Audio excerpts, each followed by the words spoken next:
Vamos falar sobre a vitória de Gabriel Boric nas eleições à presidência do Chile. O candidato da aliança Apruebo Dignidad, Aprova Dignidade, derrotou José Antônio Castro, candidato de extrema-direita, com 55,87% dos votos. Boric tem 35 anos e será o presidente mais jovem da história do Chile. E vamos conversar sobre este tema com a nossa entrevistada Thalita Tancheit, ela que é professora do Departamento de Ciência Política do Instituto de Filosofia e Ciências Sociais da Universidade Federal do Rio de Janeiro. Olá, Thalita, bom dia, seja bem-vinda. Olá, bom dia. Bom, Thalita, vamos falar sobre o Boric, né, descendente aí de imigrantes croatas, bacharel em Direito pela Universidade do Chile, ex-líder estudantil, deputado. Queria que você falasse como é que você viu aí nessa reta final. Inicialmente as pesquisas de boca de urna apontavam, né, que ele venceria o opositor, né, mas outros indicavam um empate. Como é que você viu inicialmente esse resultado e também a participação de um jovem, né, líder aí, presidente da República no Chile, ele que foi tão fundamental também nos atos, né, de 2019 e ele que foi líder estudantil? Pois é, né? Eu acho que nos últimos dias já existia um sentimento e uma ideia de que o Boric venceria essas eleições no segundo turno, até pelo desempenho dele na reta final, mas não que seria uma derrota uma vitória confortável, né? Porque foi 54-46, o que é algo bem confortável e que não dá margem para questionamento. Acho que a vitória do Boric e de sua coalizão, a Prova de Dignidade, é resultado de 10 anos, pelo menos, né, de luta democrática e de luta por expansão da democracia e do seu sentido no Chile, sendo Boric uma de suas principais lideranças na última década. Então, se à primeira vista nos surpreende essa vitória, por outro lado, não deve nos chamar tanta atenção, visto que não é de hoje que ele é um dos protagonistas, né, destas forças políticas que criticam o modelo chileno, tanto de democracia quanto em sua carga neoliberal que ainda persiste. E a gente lembra dos protestos de 2019, né, professor, em relação aí aos protestos pela educação, pela saúde, contra a privatização, enfim, as mulheres, né, tendo um papel fundamental, né, nas ruas. Então ele teve também aí o apoio, né, das mulheres, das feministas. Eu queria que você falasse desse processo aí de protestos que foram intensamente reprimidos pelo governo Piñera, né? Essa onda de protestos, eu acho que é importante destacar que elas não explodiram do nada no Chile em 2019. O Boric, ele é um líder dos protestos de 2011, dos protestos estudantis que representam a ida massiva, né, de jovens às ruas, e protestos estes que já são responsáveis por reinterpretar o modelo chileno, por questionar as bases do modelo democrático chileno. Desde 2011 que nós temos nas ruas do Chile diversos atores ocupando-os, estudantes, mulheres, ambientalistas, aposentados e pensionistas. E acho que 2019 é um momento de encontro destas forças, de encontro desses movimentos, dessas organizações, mas também é um momento em que a coisa extrapola e não são só organizações ou movimentos que vão às ruas, né? Mas de fato toda a população e motoristas de transporte escolar, trabalhadores e pessoas que se viam alijadas dessa forma que a democracia é exercida no mundo. Então, acho que é um processo bem interessante, né, e importante de reinvenção da ação coletiva, em que ruas e instituições acabam convergindo e colaborando, evidentemente, para esse resultado do domingo. Agora, Thalita, os desafios, né, para o Boric, ele com 35 anos de idade, enfim, os opositores, né, dizem, essa falta de experiência, como é que você vê, né, o fato, né, dessa idade, mas também com toda a moderação também que ele tem, ele também é conhecido, né, por ser uma pessoa que tenta, que busca o entendimento, não é isso? Sim, o Boric foi um dos parlamentares que realizou o pacto no Congresso Nacional em 2019, que permitiu a realização de um referendo sobre a nova Constituição, esse processo constituinte que está em curso atualmente no Chile. Ele é jovem, é verdade, mas ser jovem não significa não ter experiência, né? Porque lideranças como ele realizaram opções em suas vidas muito cedo. Então, já vem aí de uma jornada importante. E então, além da experiência estudantil, ele tem essa experiência já de 2 mandatos no parlamento. Ele é líder de uma organização política e de uma coalizão política, e as pessoas não governam sozinhas também, né? E o Boric já tem indicado que vai conformar um gabinete ministerial bastante robusto e com pessoas com bastante experiência. Não necessariamente em questão de idade, mas de experiência na política, em suas profissões, e na construção do Estado, que é o grande desafio para o Chile hoje. E o relacionamento com o Congresso, como é que você vê também essa questão? Isso vai ser delicado, porque existe um balanço de poder no Congresso atualmente, né, muito sensível. Então, nenhuma força política dispõe de maiorias confortáveis. Vai ser preciso muito diálogo e muito acordo. E é importante dizer que a direita está bem representada no Congresso. Então, se nós reunirmos os partidos de direita, eles têm praticamente 50%, está praticamente metade, porque tem umas candidaturas independentes que não sabemos muito bem como vão se comportar.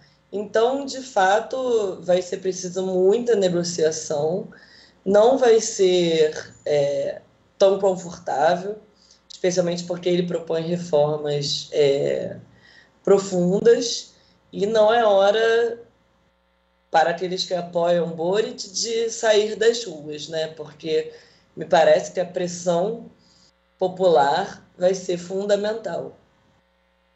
Perfeito. Bom, o Boric também, ele disse, né, que, enfim, após vencer, que a esperança venceu o medo, né, sinalizou aí esse rumo, né, que ele pretende dar para o governo com diálogo, né, de diferentes setores, busca pelo crescimento com distribuição justa, mais espaço para as mulheres, o feminismo, o cuidado maior com o meio ambiente, enfim, falou também do fim da impunidade, contra a violência e a corrupção. Essa esperança, né?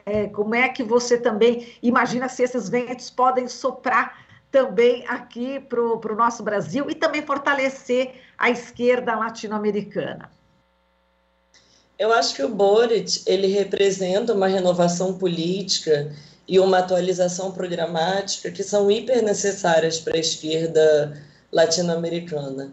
Se nós lemos o programa dele, né, e vemos a atuação política da coalizão dele, há uma renovação da agenda no sentido de incorporar a agenda do clima e do meio ambiente em seu centro, né? As demandas das mulheres, dos povos originários, da população LGBTI, não de uma forma lateral ou marginal, mas de uma forma central, que me parece bastante positiva e que eu acho que a esquerda, principalmente a esquerda mais antiga, mais tradicional, a esquerda do ciclo progressista, precisa estar atenta, porque o que ocorreu no Chile também foi uma troca de guarda na esquerda chilena, em que o Boric representa uma outra esquerda que não é a esquerda da Concertação, da Bachelet,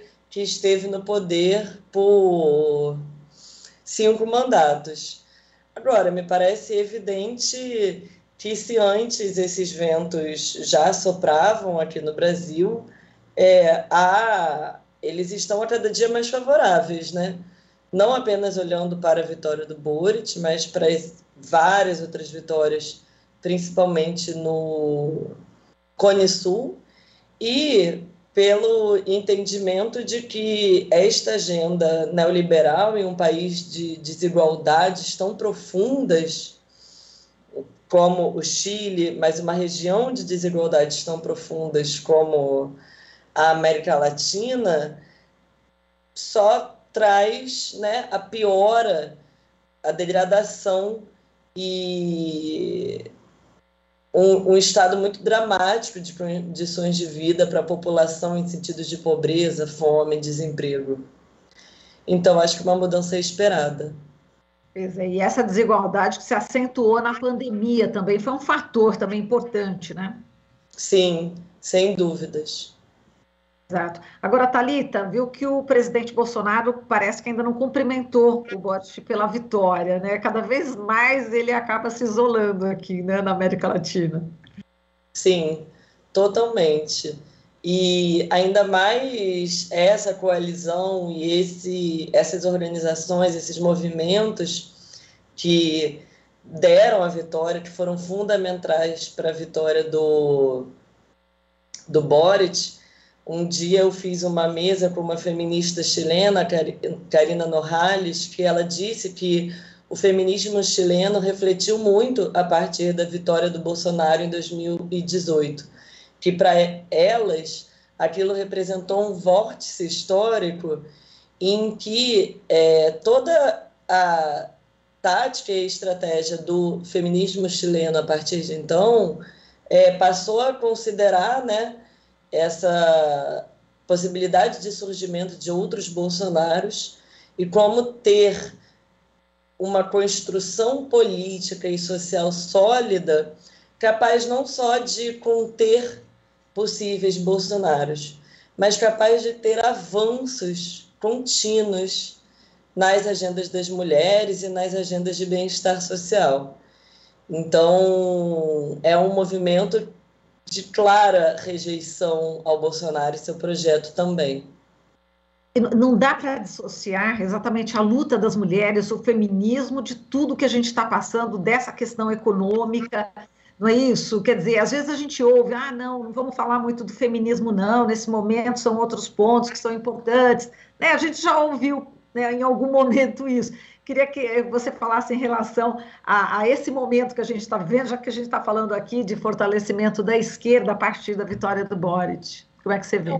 É uma falsa dicotomia, e me parece que existe uma avaliação extremamente equivocada de que é justamente, né, a agenda de gênero, ou a agenda LGBTI, ou a agenda antirracismo, que levariam à polarização ou que impediriam, supostamente, a esquerda de ganhar o poder, né? Claro, se há um conservadorismo forte no Brasil hoje, não necessariamente ele é contrário a agendas fundamentais para as mulheres, como trabalho, como cuidado, como fortalecimento do SUS. Então, me parece que essa é uma falsa polêmica para não enfrentar, né, dificuldades que a própria esquerda tem, e que homens de esquerda que sempre tiveram acostumado a estar à frente, né, de processos sociais e políticos têm de entender que existe um outro momento, né? Eu acho que, sem dúvidas, olhando para o Chile, olhando para a Argentina, e também olhando para o Brasil, as mulheres são protagonistas e contêm o avanço do conservadorismo. Inclusive, o núcleo que deu a vitória ao Boric foram mulheres jovens com menos de 30 anos. Exato. Agora vamos falar desse Gabriel Boric, que já no dia seguinte da vitória já se reuniu aí com o presidente Sebastião Pinheira, começando aí a transição de poder. Ele não esperou nada, nem 24 horas, já estava ali sentado, a imagem aparece, né? Ele junto com o Sebastião Pinheira. Enfim, é importante já também essa mensagem já que ele passa, não é, Thalita? Sim, sem dúvidas. É uma mensagem de diálogo, né? De transição pacífica de uma faixa presidencial do Pinheira para o Boric, e eu acho que é esse entendimento, né? Não será um governo fácil, será um governo de muitos desafios. O Chile está em uma situação bem complicada em termos de desemprego, de pobreza. Existe uma Constituição que precisará ser aprovada em um referendo obrigatório, um processo constituinte a pleno vapor. Então, são desafios. Vai ser preciso muita sabedoria, mas muita habilidade política. Thalita, a gente agradece aqui a sua participação, muitíssimo obrigada e até uma próxima. Obrigada, tchau, tchau. Tchau, tchau. A gente falou aqui com a Thalita Tanchait, ela que é professora do Departamento de Ciência Política do Instituto de Filosofia e Ciências Sociais da Universidade Federal do Rio de Janeiro. Aqui você ouve as notícias que os outros não dão. Jornal Brasil Atual.